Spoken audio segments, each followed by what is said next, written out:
నకిలీ జీవోలు సంతకాల ఫోర్జరీ కేసులో అరెస్టైన మాజీ ఎమ్మెల్యే బొల్లా బ్రాహ్మనాయుడు కేసులో విచారణ వేగవంతమైంది. నార్సింగి పోలీస్ స్టేషన్లో బొల్లా బ్రాహ్మనాయుడు విచారణ ఇప్పటికే ముగిసింది. గంటల తరబడి సాగిన ఈ విచారణలో పోలీసులు ఆయన స్టేట్మెంట్ను పూర్తి స్థాయిలో రికార్డు చేశారు. కేసు తీవ్రత దృష్ట్యా సైబర్ క్రైమ్ ఈడబ్ల్యూ అధికారులు ఈ విచారణలో పాల్గొని కీలక వివరాలు రాబట్టినట్లు తెలుస్తోంది.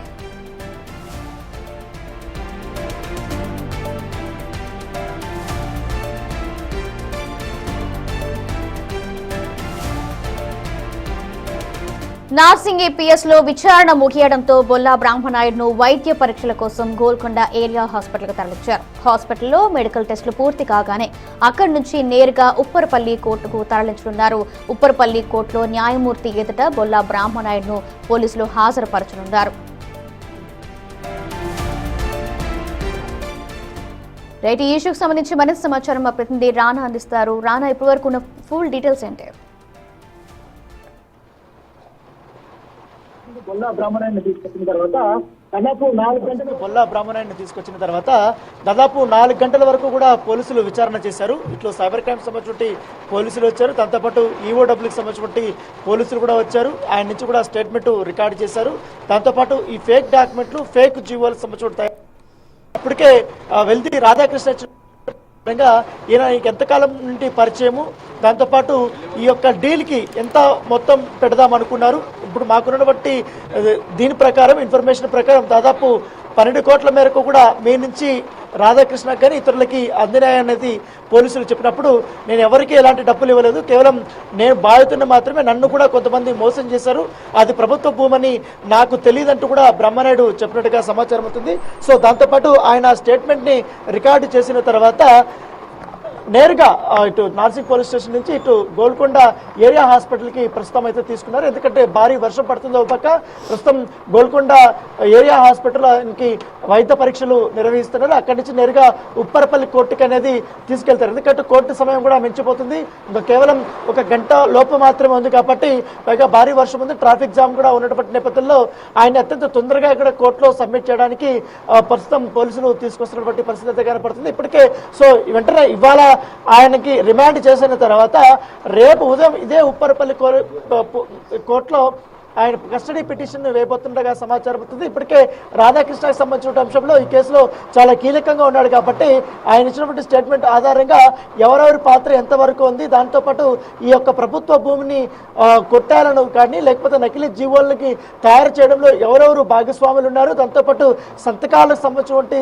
ఫోర్జరీ కేసులో కూడా ఎవరెవరు మీకు సహాయ సహకారాలు అందించారన్న తరఫు కూడా పూర్తిగా ఇన్వెస్టిగేషన్ జరుగుతుంది. దాంతోపాటు రెవెన్యూ అధికారులు కానీ లేకపోతే కలెక్టర్ ఆఫీసులో కానీ ఏమన్నా అధికారులు మీకు సహాయ సహకారాలు అందించారా లేదన్న దానిపై కూడా పోలీసులు విచారణ చేశారు.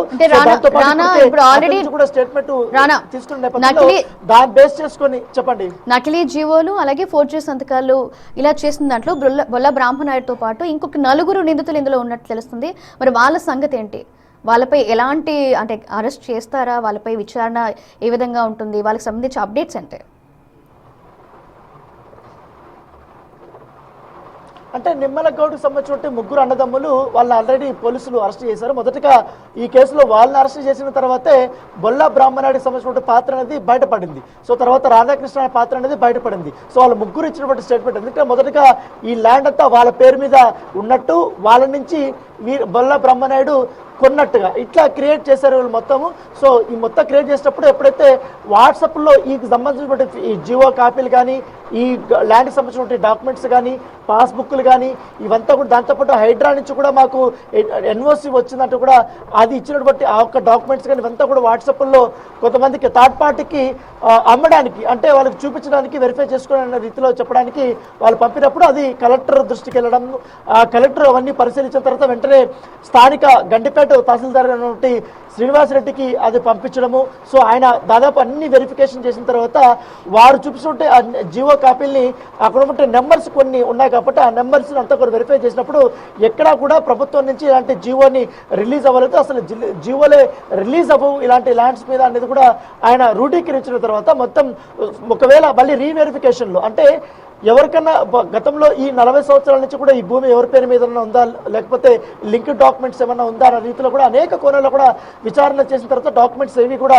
దొరకలేదు. పూర్తిగా ఇది ప్రభుత్వానికి సంబంధించిన, పైగా గండిపేట చెరువు కింద ఉన్నటువంటి ప్లేస్ కాబట్టి ఇదంతా ఏరియా అంతా 100 ఎకరాల పైమాటే ఉంటుంది. ఆ 100 ఎకరాల్లో వీళ్ళు దాదాపు 9.58 గుంటల దాకా కూడా, అంటే ఆల్మోస్ట్ 10 ఎకరాలు మా భూమి అంటే కూడా వీళ్ళు చెప్పారు. అంటే ఈ కేసులో బొల్లా బ్రహ్మనాయుడికి ఇక్కడ నకిలీ పత్రాలు సృష్టిస్తున్నారని, నకిలీ జీవోలు సృష్టిస్తున్నారని, దాంతోపాటు ఫోర్జరీ సంతకాలు చేస్తున్నారని అన్ని తెలుసు కూడా ఆయన కావాలనే దీంట్లో ఇన్వాల్వ్ అయ్యారు. సో ఈ కేసులో పూర్తిగా ఆయన ఇన్వాల్వ్మెంట్ ఎక్కువ ఉందనేసి కూడా పోలీసులు భావిస్తున్నారు. కాబట్టి దాని దగ్గరికి ఇప్పుడు ఎంక్వైరీ జరుగుతుంది. Right, thank you Rana.